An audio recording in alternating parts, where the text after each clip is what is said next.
right, joining me now for another edition of Coach's Corner is head coach of the NAHL, and that's Tom Kowal. Coach, you guys are coming off a weekend against the Philadelphia Rebels, in which you come away with 1 point and an overtime loss and then a regulation loss, but hard-fought games, both of them.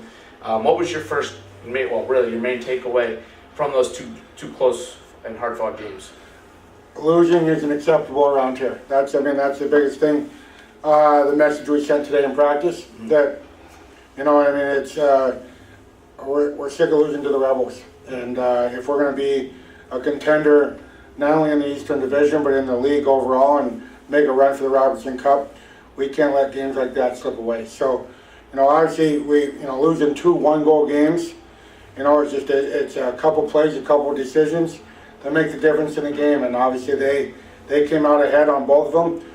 1 point's better than nothing, but at the end of the day, we can't afford to be going into a weekend with 4 points on the line and only coming away with 1 point.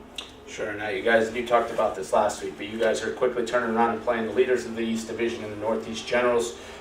They're a few more games played than the Rebels, but they've also had a lot of success. Obviously, good test on the docket coming up. But with that message that you said in practice today, what else do you want to see as compared to what you saw this past weekend? I just want to see my guys compete. It's hockey's a fun game, but when you're losing, it's not fun. And we've done a very good job early in the year when we were 5-1 with the skill. We got some balances. We were working hard, but we found out last weekend that in the Eastern Division, it's Northeast Generals aren't going to be any different than the Rebels, where they compete in the corners. If you watch film on them, they're not up and down, beating guys 3-on-1. They're beating guys in the corner, winning puck races, winning battles, and getting loose pucks, rebound goals. So hopefully we learned something over the past weekend, and with 3 games coming up at home against the Northeast Generals, a team that's ahead of us in our division, these are must wins. Now, you guys, not making any excuses here, but you did have a few players out this past weekend. Do you have any update in terms of the status of some of those guys that missed time, and do you expect any of them to come back this upcoming weekend? We had everyone on the ice today. Obviously, missing Jack Olmstead is after trading Tyrone Bronte away. Olmstead's our leading scorer of our team right now, and anytime you go into a weekend without your leading scorer, you're hurting. But at the other end, we're so early in the year where guys are fighting for ice time. That should be an opportunity for guys to step up. So, with Thomas Farrell, he should be back. He should find out today if he's cleared. But it's looking pretty promising with him. So, Lincoln Hatton, we shut him down for a few days. He was back on the ice the last couple of days. So, waiting for the injury report from Paul Salona. But at the end of the day, it's looking pretty promising that we're going to have. The staff's going to have a full lineup to pick to see who the 20 guys that dress on Friday night will be.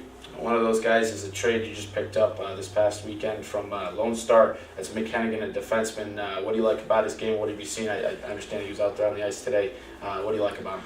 You look at our decor right now. We have a bunch of right-handed defensemen. We only have one. Blake Chris is our only left-handed defenseman. So he brings a left shot to our blue line.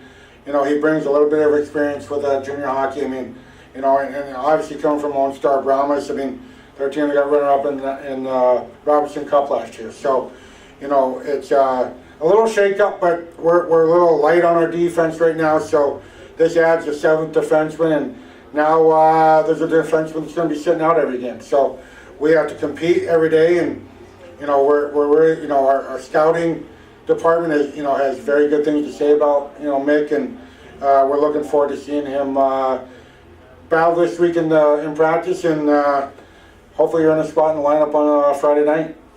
Nights we'll be playing 3 games this weekend, all at home against the Northeast Generals. Friday night's action is at 7:30 p.m., Saturday 7:30 as well, and Sunday is at 2. All 3 games will be on HockeyTV.com, so check them out there, or check out our Twitter account and Facebook page at WBS Nights for live updates. So, Coach, we thank you for a few minutes here, and we wish you the best of luck this weekend. Thank you very much, Tim.